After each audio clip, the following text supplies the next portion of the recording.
டிஎம்ஆர்ன்றது அதாவது உலர் தீவனம், அடர் தீவனம், கலப்பு தீவனம் இது ஃபுல்லாமே கலந்து ஒரு 4 வகையான இது ஃபுல்லாமே கலந்தது தான் இந்த ஒரு டிஎம்ஆர்னு சொல்லி ஒரு தீவனம். சரிங்க. இதுதான் இப்போ நம்ம ஃபுல் அண்ட் ஃபுல் இந்த நம்ம ஆட்டு பண்ணை ஃபுல்லாக கொடுத்துக்கிட்டு இருக்கோம். இது போட்டால் மட்டும்தான் நம்ம எதிர்பார்க்கக்கூடிய வெயிட் வந்து கிடைக்கும். சரிங்க. அதாவது இன்னைக்கு வந்து இந்த குட்டி வளர்க்குறது வந்து லேசான காரியம்லாம் கிடையாது.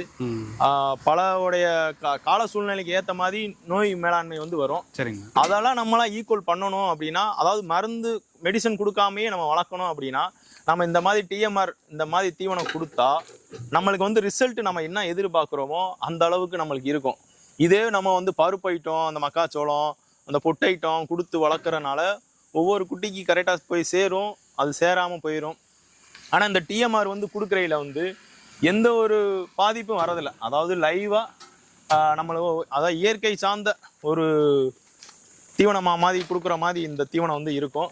மற்ற தீவனத்தை கூட கம்பேர் பண்ணுறையில் இந்த தீவனம் வந்து 100க்கு 100% கேரண்டியாக இருக்கும். உங்களுக்கு ஒரு அதாவது உயிர் எடையும் சரி லாஸும் சரி அந்த மாதிரி பிரச்சனை எந்த பிரச்சனையுமே இந்த டிஎம்ஆர் தீவனத்தில் எதுவுமே வராது. இப்போ பார்த்தீங்கன்னா நம்ம இந்த தீவனத்தை நம்ம எடுத்து வரையிலேயும் நம்ம அதோட வாடகைக்கு வந்து நம்ம இந்த குட்டி வந்து நம்ம அதோட தீவனத்தை வந்து எடுக்கிறக்காண்டி வரும். ஏதாவது பாருங்க, இப்போ இந்த குட்டியை பாருங்க, ஏதாவது கொஞ்சம் நெளிஞ்சு இது மாதிரி இருக்காது. நம்ம இந்த தீவனம் கொடுக்குறனால ஒரே ஈவெண்டாக வந்து இந்த மாதிரி குட்டி